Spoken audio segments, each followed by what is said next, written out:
Hey everyone, welcome back to another Tic Tac Taiko. Let me ask you a question. How do you approach your drum? What's going through your head when you do it? What does the audience see? What don't they see? We're going to talk about Kamae today, and more.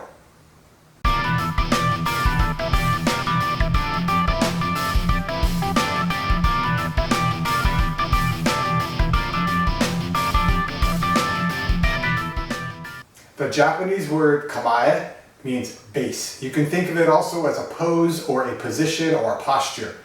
It's pronounced Kamae and not Kamae. There is no E sound in the word. Every taiko piece begins with some kind of Kamae and ends with some kind of Kamae. And often in the middle you have various Kamae or poses or positions in between.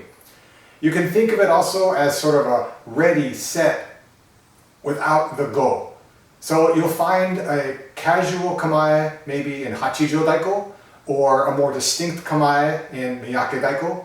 But you'll also find it in martial arts, in things like archery, even things like track and field.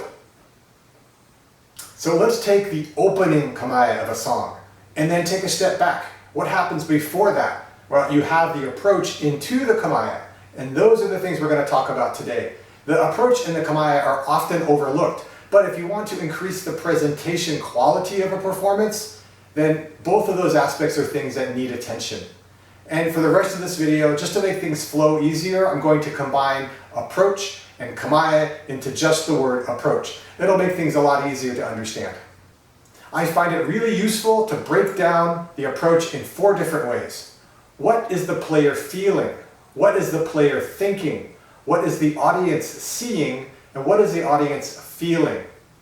If you have a recording of yourself or your group from a performance or a practice, ignore the songs. Just watch the approach. And you can do this with any group, but I find it's much more impactful if you see yourself doing it, because you might notice something. See if anything stands out. See if anything feels like it's missing. Next, I'm going to do 4 different approaches. Each one of these approaches is distinct from the others, and in general, based on stuff I have seen while watching taiko. Maybe a little bit of exaggeration here and there to make them stand out. I want you to watch and ask yourself those 4 questions I mentioned earlier. What do you think that player, me, is thinking during my approach? What do you think I am feeling? As an audience member, what are you seeing? And what are you feeling? And hey, I'm doing the interrupting thing again where I say, if you like this video, let me know with a thumbs up. And if you haven't subscribed, there's a subscribe button somewhere around there and one that pops up at the end with my logo. Go ahead and subscribe. It makes my day. It makes you a better person, and we both win.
The first example I call the nervous approach.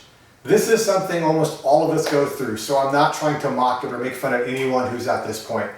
The audience can see every thought and feel every emotion going through this person. And it's a little disturbing, it's a little uncomfortable. And while the nervous approach player is praying that nobody watches them, unfortunately that's exactly what's happening because they stand out so much. They're drawing the eye of the audience.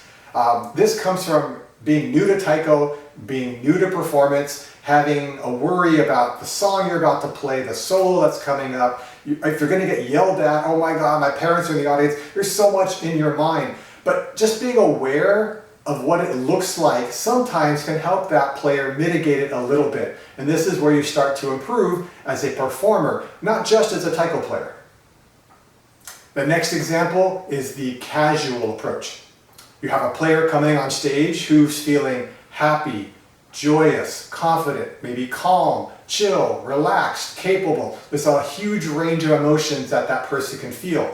And maybe they're faking it, but if they do it well enough, the audience will still feel what they're trying to put out. And so maybe the audience relaxes, like, yeah, this is gonna be fun. Or maybe they feel like, ooh, there's an engagement that both they and the performers are gonna have fun together. Now, the fun thing about a casual approach is that there's a huge range of approaches you can have. You can have calm and chill, you can have joyful and bubbly, you can have exuberant and kind of crazy happy.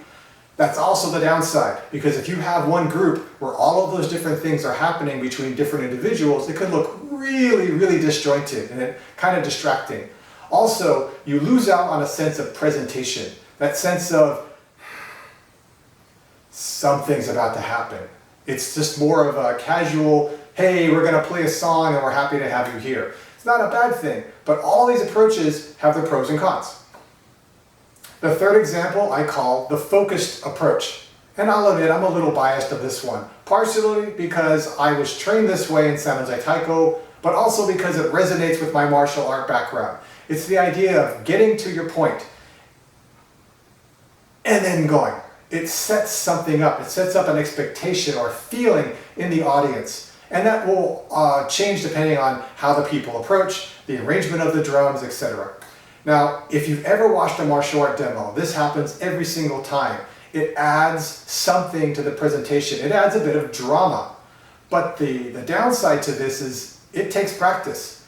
One person can walk on stage and focus approach, it's great, that's fine. But once you start adding numbers, you have to start syncing up with the person across from you or the people in front of you, because if you don't do that with a focused approach, then it looks very unfocused and actually starts to detract from that presentation feel.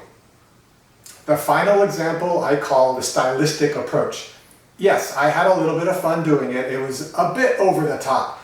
But if you saw something like that before a Taiko performance, you might chuckle, but you would have to admit, oh, okay, yeah, there's some skill involved. That person practiced it.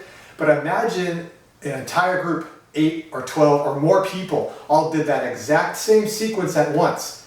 You might still chuckle, but you would also probably be impressed with the timing and the skill and the focus that went into making that happen. It's sort of like an appetizer before the meal. And that's the downside. You have to practice that appetizer instead of putting time into the song. So it's a luxury. And if you have an appetizer before every single song, the audience is going to get tired of it. They're going to get full. But it's good to have every now and then if there's a purpose, if it's to actually enhance the song rather than just, hey, I got some funky movements. As for the drill this week, all you have to do is get something to substitute for a drum, or a drum if you have one, and try those 4 examples, those 4 approaches out. Now, even if you already do one or something similar, try them out, see how it feels. See how they feel differently to what you're used to. And take note of what you're thinking in order to do those. You don't have to do the same motions that I did for any of them. Do your own with that same feeling, that same type of approach. Now, ultimately, there's no rules to what's the right approach. And there's nothing that says you can't have the front row doing one approach and the back row doing another approach, or this song has one approach and that song has another approach. It's just being aware that there are options. Ultimately, when it comes down to it, approaches are simply acting! Brilliant! Thank you! Thank you! As Taiko players, we are often performing. And the more you or a group can work on things like approach, Kamae, drum transitions, stage presence, the more that you are starting to elevate the performance and not just the individual parts underneath. And your group might say, this is our approach. This is our universal approach for song. And that's fine. Nothing against that. But you can still work on approach. You can still develop your skills as a performer. And this will help you in composition, in playing with other groups, and just being a better, stronger artist. So until next time, keep on practicing and be well.